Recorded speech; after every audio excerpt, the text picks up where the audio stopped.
it's time to move on to the Writing and Language section of the March SAD 2020 test. Now, if you are, following a certain POOD and you want to work on your proofreader questions first, which means questions dealing with grammar, you could do that in order to save time. But here, I am just going to follow the order for the sake of convenience. My first question itself, in fact, deals with grammar, so let's see. It's a proofreader question. The end of the Reconstruction era that followed the American Civil War, tens of thousands of black former slaves left the southern United States. So here's my, let me use a darker color.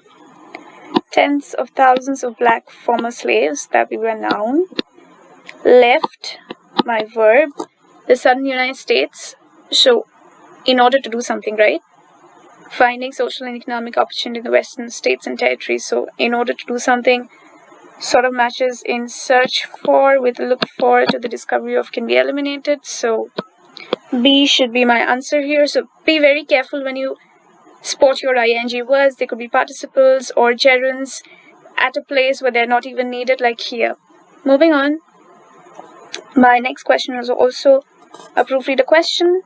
The movement was known as, the Great Exodus, and there. So this question is testing you on your pronouns.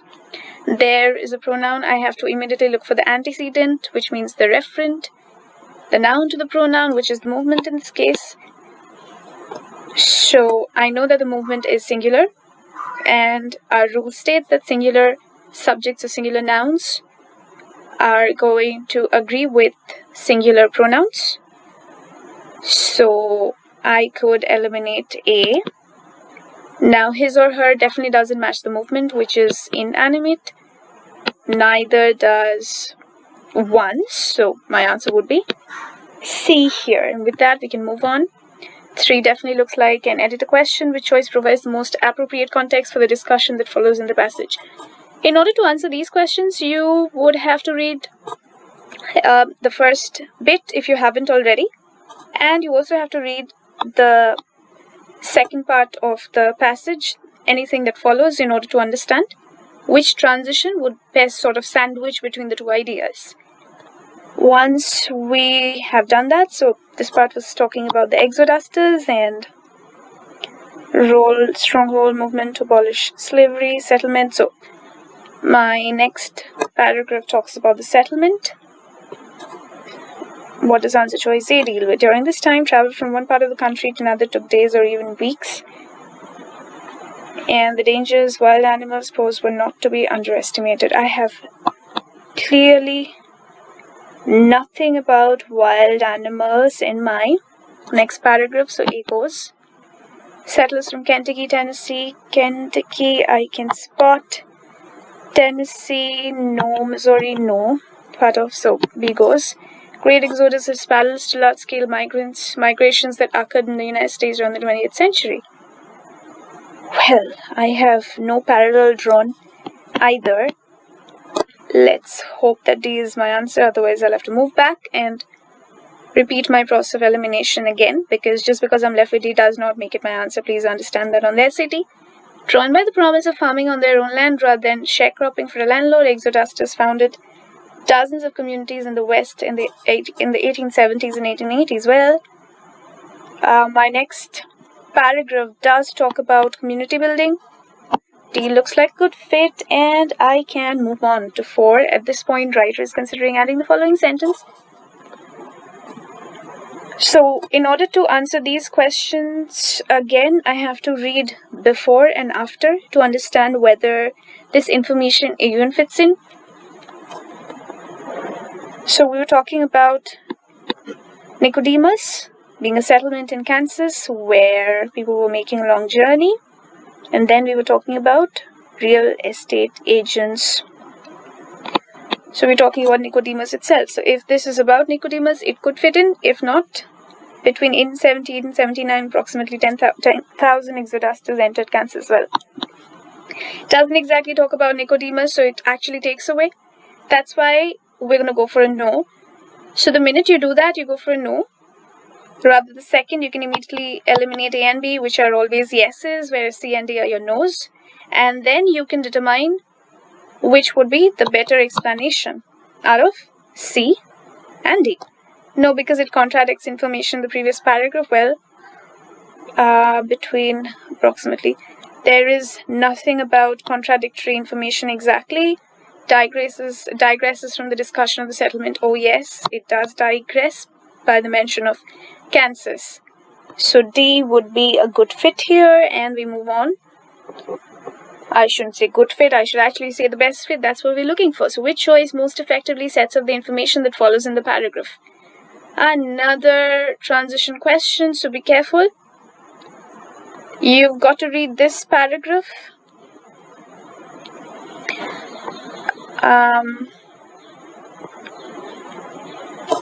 So you've got to read the before and the after again. Real estate agents mention Nicodemus in brochures and newspapers, but the reality, okay, so there's a but here, so there's a contrasting idea.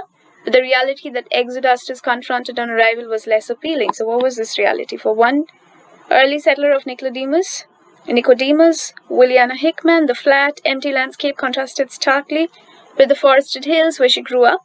Hickman recalled bursting into tears when she first saw her new home, okay? So that is the contrast of ideas. Brochures and newspapers does not exactly fit it, so I can safely eliminate. A wrote songs, well, out of scope. Advertise the location and characteristics. Advertisement out of scope. Promise plentiful harvest, abundant wildlife.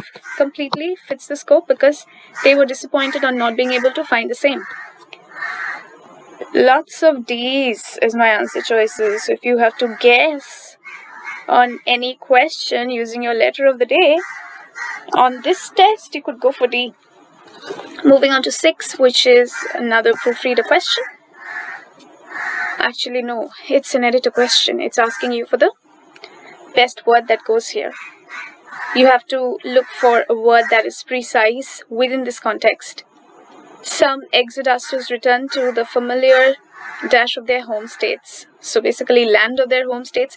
Expanse talks about size, which we basically have no idea of. So A goes. Terrain holds on to the idea of space. So could be. Spread, locale, not exactly. So 6B. Relatively easy question. Moving on to 7. This question is testing you on your punctuation. So it's important to be able to, just look at all the answer choices and understand what exactly the question is testing you on.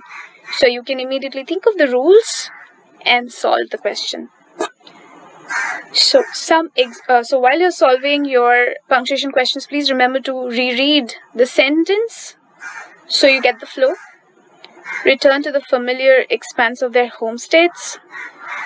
That's definitely a complete idea. But others, including Hickman and her husband Daniel, decided to stay in their new farming villages. Okay, but others, including, here is a modifier. I would require a comma here, which is what, D is the only answer choice that provides me with that. This is a very simple question because nothing else fits the context. This is not a list, neither is it giving you, defining anything or giving you more information. So the colon will not fit, especially for the long dash here. So A goes. B or C does not have the much needed, neither does A, in fact, have the much needed comma before your including. Because if you notice, including Hickman and her husband is a modifier here. Therefore, D is your answer again. Moving on to 8. Again, I have to read the entire sentence. Possessing less wealth than settlers from Europe or other parts of the United States, horses or farm implements could not be afforded. Okay, so look at this. Possessing less wealth than settlers from Europe or other parts of the United States. Now the question is, who's possessing? So this is a modifier again, and I need my subject here. So somebody has to possess. There has to be a noun here, the one who's possessing less wealth. So I'm going to look for the subject after the comma, which is provided by answer choice C, which is then going to be my answer. So possessing less wealth than settlers from Europe or other parts of the United States, many exodusters, which is my subject, could not afford horses or farm implements and had to do agricultural work with inadequate hand tools. So There you go. That's a hack that if you did not know, you know now. Moving on. Here is a simple transition question again. So lots of transition questions here. Prosperity of exodus to settlements dependent on the yields of their farms. Alright.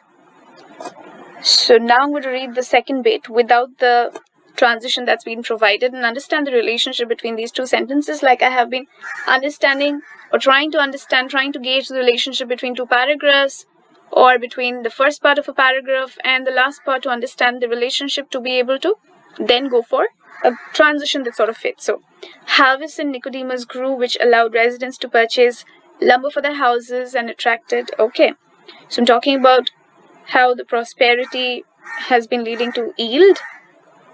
Prosperity depending on yield, and how that's been allowing them to purchase and do so much better.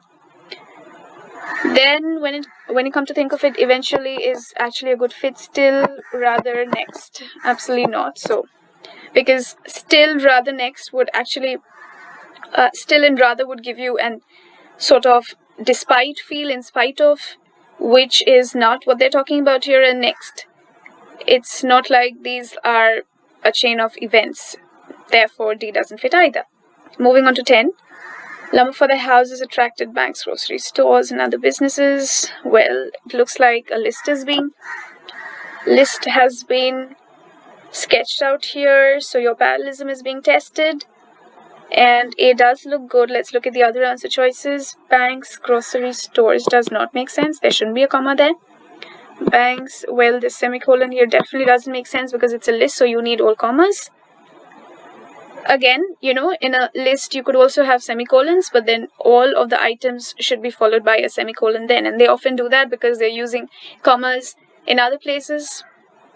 So look up that rule. Now D is again using a semicolon, which is not required because after grocery stores we do not have one, therefore A would be my answer here. Moving on to 11, but the challenges of small-scale farming exacerbated and made worse. Whoa, okay, so here you're being tested on precision and concision, basically. So you have to be concise because you see exacerbated means made worse. So you're being redundant here, using the same sense twice. Exacerbated and worsen gives you the same feel, made worse by exacerbation, same thing. So C is a good fit because just exacerbated is enough to kind of convey the meaning that you want here. So that's about it. I hope you learned a few hacks here which you could practically use in your test. And if you're finding these videos useful, do like, share, and subscribe to our page so you do not miss out on our, other videos. Have a great day.